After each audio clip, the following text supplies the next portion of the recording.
Gus Ja'far.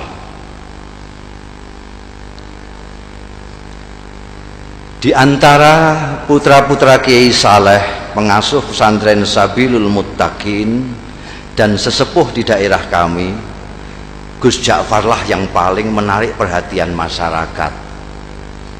Mungkin Gus Ja'far tidak sealim dan sepandai saudara-saudaranya, tapi dia mempunyai keistimewaan yang membuat namanya tenar hingga keluar daerah. Malah konon beberapa pejabat tinggi dari pusat memerlukan sowan khusus ke rumahnya setelah mengunjungi Kiai Saleh. Kata Kang Solikin yang dekat dengan keluarga dalem, bahkan Kiai Saleh sendiri segan dengan anaknya yang satu itu. Kata Kiai, Gus Ja'far itu lebih tua dari beliau sendiri. Cerita Kang Solikin suatu hari kepada kawan-kawannya yang sedang membicarakan putra bungsu Kiai Saleh itu. Saya sendiri tak paham apa maksudnya kok anaknya lebih tua dari beliau itu. Tapi Gus Ja'far memang luar biasa, kata Mas Bambang, pegawai Pemda yang sering mengikuti pengajian subuh Kiai Saleh. Matanya itu loh, sekilas saja beliau melihat kening orang, kok langsung bisa melihat rahasianya yang tersembunyi. Kalian ingat enggak Sumini yang anak penjual rujak di terminal lama itu, yang dijuluki perawan tua itu? Sebelum dilamar orang Sabrang kan ketemu Gus Ja'far. Waktu itu Gus Ja'far bilang, "Sum, kulihat kok keningmu kok bersinar, sudah ada yang ngelamar ya?" Duh, tak lama kemudian orang Sabrang itu datang melamar Sumini. Kang Kandar kan juga begitu, timpal Mas Guru Slamet. Kalian kan mendengar sendiri ketika Gus Ja'far bilang kepada tukang kebun SD 4 itu, "Kang, saya lihat hidung sampean kok sudah bengkok, sudah capek menghirup napas ya?" Loh, ternyata besoknya Kang Kandar meninggal.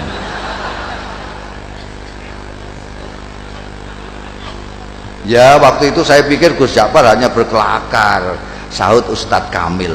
Nggak taunya beliau sedang membaca tanda pada diri Kang Kandar. Saya malah mengalami sendiri, kata Lek Salamun pemborong yang dari tadi sudah kepengin ikut bicara. Waktu itu tak ada hujan, tak ada angin, Gus Ja'far bilang kepada saya, "Wah, saku sampean kok mondol-mondol, dapat proyek besar ya?" Padahal saat itu saku saya justru sedang kempes-kempesnya.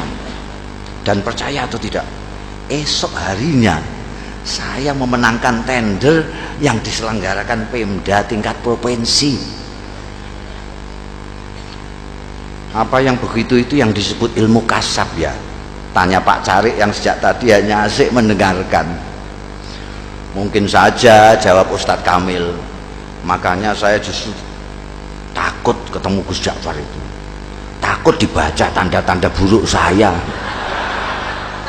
lalu pikiran saya terganggu.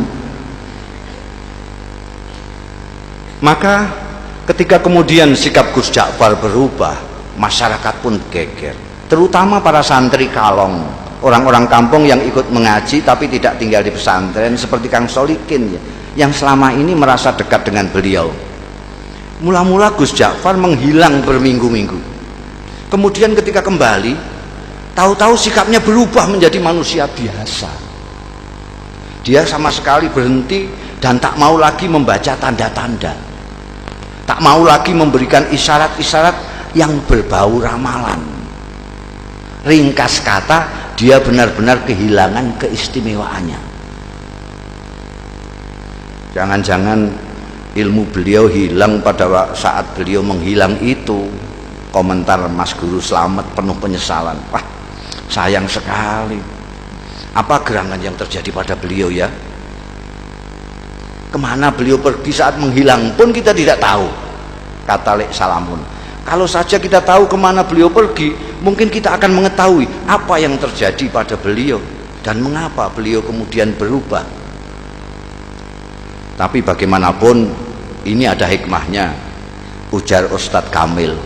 Paling tidak kini kita tidak bisa setiap saat menemui Gus Ja'far paling tidak kini kita bisa setiap saat menemui Gus Ja'far tanpa merasa deg-degan dan was-was.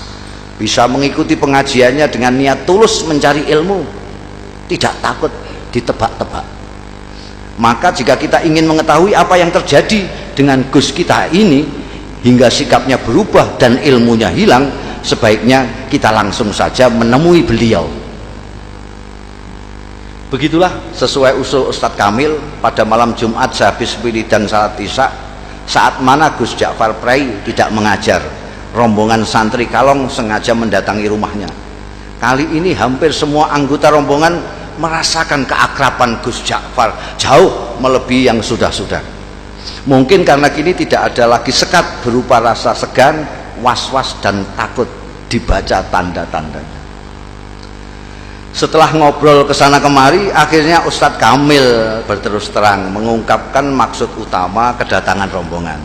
Gus, di samping silaturahmi seperti biasa, malam ini kami datang juga dengan sedikit keperluan khusus. Singkatnya, kami penasaran dan sangat ingin tahu latar belakang perubahan sikap sampean.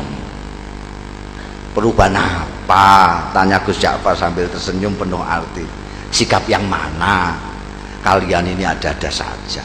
Saya kok merasa tidak berubah. Dulu sampean kan biasa dan suka membaca tanda-tanda orang, tukas Mas Guru Slamet. Kok sekarang tiba-tiba makpet, sampean tak mau lagi membaca, bahkan diminta pun tak mau. Oh itu, kata Gus Ja'far seperti benar-benar baru tahu. Tapi dia tidak segera meneruskan bicaranya, diam agak lama. Baru setelah menyeruput kopi di depannya, dia melanjutkan. Ceritanya panjang. Dia berhenti lagi, membuat kami tidak sabar, tapi kami diam saja. Kalian ingat enggak, saya lama menghilang? Akhirnya Gus Ja'far bertanya, membuat kami yakin bahwa dia benar-benar siap untuk bercerita. Maka serempak kami mengangguk. Suatu malam saya bermimpi ketemu almarhum ayah, dan saya disuruh mencari seorang wali sepuh yang tinggal di sebuah desa kecil di lereng gunung yang jaraknya dari sini sekitar 200 km ke arah selatan. Namanya Kiai Tawakal.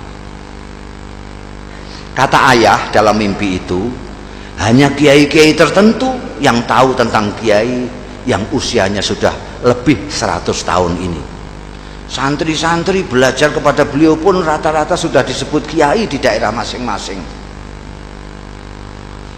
Terus terang, sejak bermimpi itu saya tidak bisa menahan keinginan saya untuk berkenalan dan kalau bisa berguru kepada wali tawakal itu. Maka dengan diam-diam dan tanpa pamit siapa-siapa, saya pun pergi ke tempat yang ditunjukkan ayah dalam mimpi dengan niat bil barokah dan menimba ilmu beliau. Ternyata ketika sampai di sana, hampir semua orang yang saya jumpai mengaku tidak mengenal nama Kiai Tawakal. Baru setelah seharian melacak ke sana kemari, ada seorang tua yang memberi petunjuk. Cobalah nak mas, ikuti jalan setapak di sana itu, katanya. Nanti nak mas akan berjumpa dengan sebuah sungai kecil. Terus saja nak mas menyeberang. Begitu sampai seberang, nak mas akan melihat gubuk-gubuk kecil dari bambu. Nah, kemungkinan besar orang yang nak mas cari akan nak mas jumpai di sana. Di gubuk yang terletak di tengah-tengah itulah tinggal seorang tua seperti yang nak mas gambarkan. Orang sini memanggilnya Mbah Jogo. Barangkali itulah yang nak mas sebut Kiai siapa tadi? Kiai Tawakal. Ya, Kiai Tawakal. Saya yakin itu orangnya, Mbah Jogo.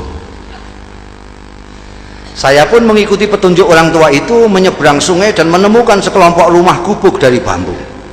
Dan betul, di gubuk bambu yang terletak di tengah-tengah saya menemukan Kiai Tawakal alias Mbah Jogo sedang dikelilingi santri-santrinya yang rata-rata sudah tua. Saya diterima dengan penuh keramahan, seolah-olah saya sudah merupakan bagian dari mereka. Dan kalian tahu, ternyata penampilan Kiai Tawakal sama sekali tidak mencerminkan sosoknya sebagai orang tua. Tubuhnya tegap, wajahnya berseri-seri, kedua matanya indah memancarkan kearifan. Bicaranya jelas dan teratur, hampir semua kalimat yang meluncur dari mulutnya bermuatan kata-kata hikmah. Tiba-tiba Gus Ja'far berhenti, menarik napas panjang, baru kemudian melanjutkan. Hanya ada satu hal yang membuat saya terkejut dan terganggu. Saya melihat di kening beliau yang lapang ada tanda yang jelas sekali, seolah-olah saya membaca tulisan dengan huruf yang cukup besar dan berbunyi ahli neraka. Astagfirullah. Belum pernah selama ini saya melihat tanda yang begitu gamblang. Saya ingin tidak mempercayai apa yang saya lihat. Pasti saya keliru. Masa seorang yang dikenal wali, berilmu tinggi dan disegani banyak kiai yang lain disurat sebagai ahli neraka? Tak mungkin. Saya mencoba meyakinkan diri saya bahwa itu hanyalah ilusi, tapi tak bisa. Tanda itu terus melekat di kening beliau. Bahkan belakangan saya melihat tanda itu semakin jelas ketika beliau habis berwudu. Gila.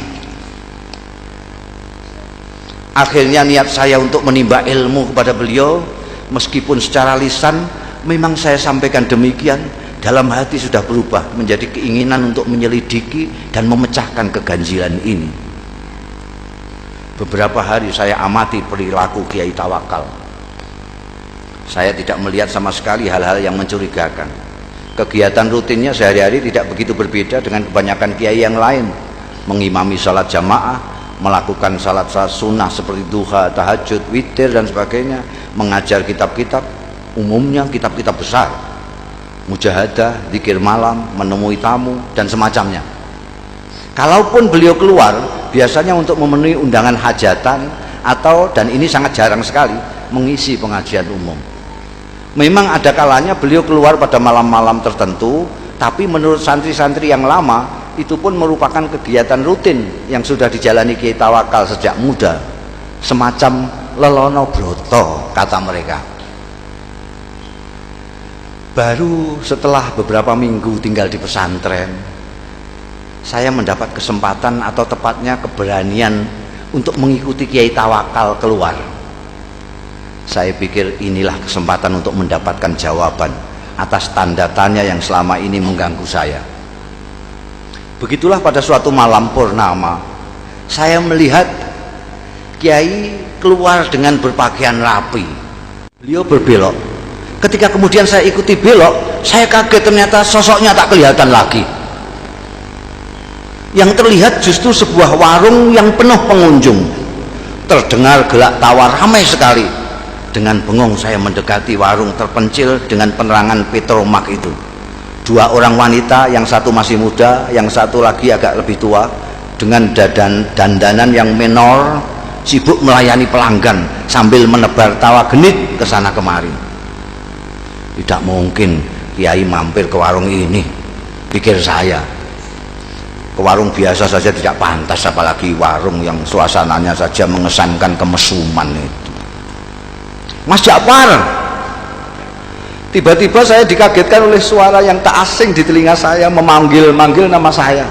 Masya Allah, saya hampir tidak mempercayai pendengaran dan penglihatan saya.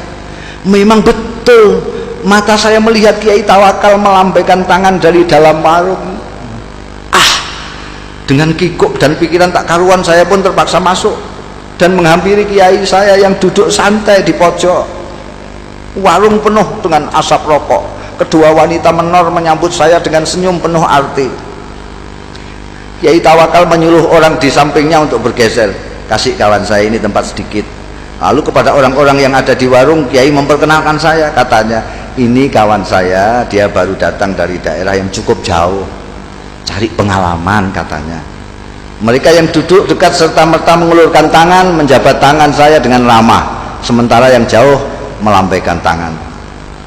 Saya masih belum sepenuhnya menguasai diri, masih seperti dalam mimpi, ketika tiba-tiba saya dengar Kiai menawari, minum kopi ya.